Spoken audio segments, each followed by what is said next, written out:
Hello everyone, my name is Thor and welcome back to my channel. Welcome to Anthropology.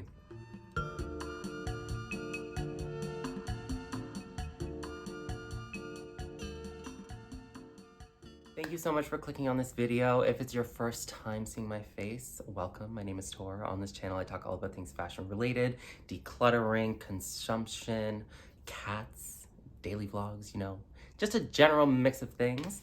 If you are so inclined, please subscribe, like, comment, turn on the bell, do all of those things that I know you know how to do. If you're a returning viewer subscriber, thank you so much for coming back and clicking on this video. I hope you enjoyed as well. So today's video, I want to talk a little bit how I got caught up in decluttering and how decluttering isn't always the answer that you think it is. Decluttering is not going to change your life in the ways that I believe a lot of YouTubers, myself included, a lot of people on the internet have professed to claim that the benefits of decluttering far outweigh anything else, and how we can escape essentially this cycle of consumption and deconsumption and cluttering and decluttering and all of that. So this will be more of a chit-chatty type video, so feel free to grab a coffee, sit in, get comfortable, and let's just have a general chat about why decluttering doesn't always work and it doesn't really deliver the promises that at least we've been led to believe that it does. So that's what we're talking about. Let's get into it. I wanted to talk a little bit more about my experience with decluttering and how it doesn't fully, or how I didn't really get the benefits that I felt like I had expressed or that were expressed to me when I was watching content around decluttering and the benefits of decluttering and minimalism and hyper minimalism and luxury minimalism and just this obsession with getting rid of everything.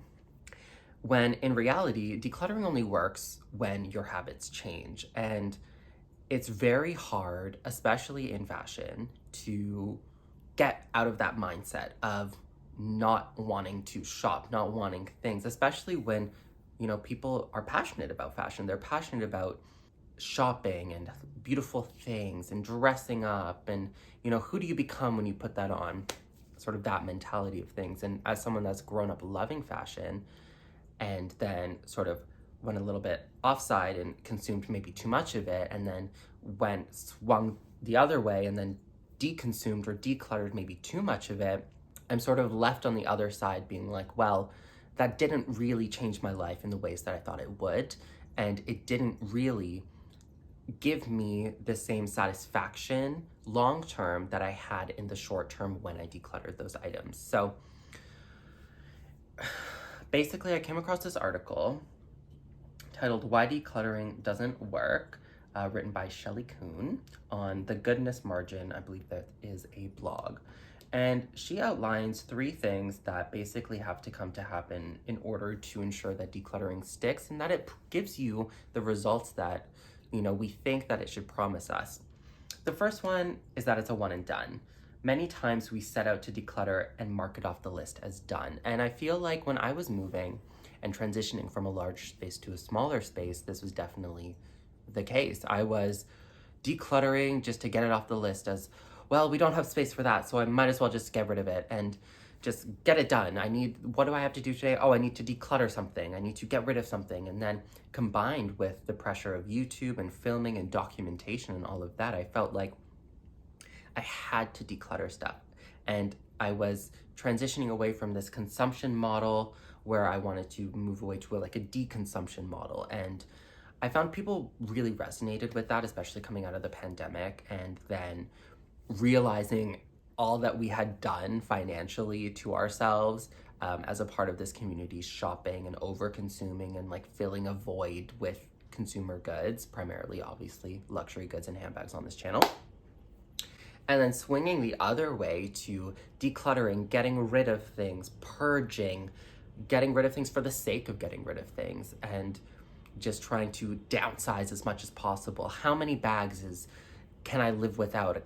I only really need 1 bag because it's just something to carry something back and forth. But we know in fashion that it's so much more than that. It's so much more than just a bag. It's so much more than just something to carry your goods around. And for people that are enthusiasts, like all of us in this community, decluttering offered a way to get rid of things that we weren't using, pass them, give them another life. And you know, the downsides of decluttering aren't really spoken about that much. It's like decluttering will save your life, decluttering will change your space, all of that. But the downsides could be losing a significant amount of money. We invest so much money getting these goods, so much money acquiring these handbags, so much money just investing in ourselves through consuming. And when we declutter, we are purging all of that, but often for little reward other than clearing space. And obviously, this is not to talk about like hoarders or people that have like diagnosable scenarios where decluttering really is the answer. Like, this is not Hoarders Anonymous, but this is just talking about regular people consuming and then decluttering and all of that. So that's the first one, where it can't just be something that you mark off the list, and it also cannot promise to be more than that, if that makes sense. The second one, decluttering doesn't always include a system. You can declutter a closet or a space, get all the extra things out, but if there isn't a system in place, it won't stay neat for long. And I tried my darndest, I gotta say, to declutter with a system, to get rid of things that I didn't wear or didn't love or didn't use or anything like that, and then try and not refill my closet with those same things. However, what I was preaching around, we declutter to consume less, in reality, that didn't really give me any joy either, because I would often go to shops or walk around, go shopping with my friends, see something that I liked online, and then I would feel guilt about wanting to buy it. I would feel guilty within myself about wanting to consume it, because I had created and really internalized this mindset of deconsumption is the way to go, and consuming is bad, deconsuming is good. So by wanting to consume more, I felt this internalized guilt around it, and that wasn't serving me either. And I feel like I created this and I really promoted this idea that decluttering is the way to go and that it will bring you joy and consuming will be bad, but that's not true. And honestly, I feel like I had to like sort of go one way and then go fully another way and then come back to land in the middle and really see things more clearly from both extremes to now a moderate approach to shopping and living. And I feel like the third point here, decluttering doesn't address our habits. If we're continually purchasing things we don't need, we'll find ourselves needing to declutter over and over again. That's true. I feel like while my approach to shopping has changed through hyper-consumption than hyper-deconsumption, I would say. I didn't shop really for like a year. It has more or less changed my understanding of shopping and cluttering and decluttering, where I'm much more selective about what I shop for and what I buy, and it has to be things that I really am like eyeing for a long time before I like can jump and make the purchase. But then there's other things that I'm like, I know I want that, I have it. So I think it's like a mix of impulsive and more long-term thinking, but it's true. If we don't change our habits, we will just be caught in the cycle of consumption and deconsumption over and over and over again. And no one really talks about, I guess, also where this decluttering goes. It's not like you just ship it out of your house and then poof, it's gone from the world. It goes somewhere. And sometimes, even though we try our best to make sure things get a second life by bringing them to a consignment store, bringing them to like Value Village or the Salvation Army or wherever you are in the world and whatever the equivalent is, oftentimes those things that we declutter don't really get the second life that we imagine them to get. Oftentimes they end up, especially if you're decluttering in like the West or the global North, those items will end up in the global South or in more developing nations that purchase these wax or huge amounts of used clothing and then sell it in markets. And often that causes significant problems in local economies and especially increases competition with local textile producers, local fashion designers, things like that, when masses of Western discarded clothing is ending up in their marketplaces. So I think it's really important to understand that the mythology around decluttering that we're sold online isn't always going to be the reality in practice. Decluttering will not save your life.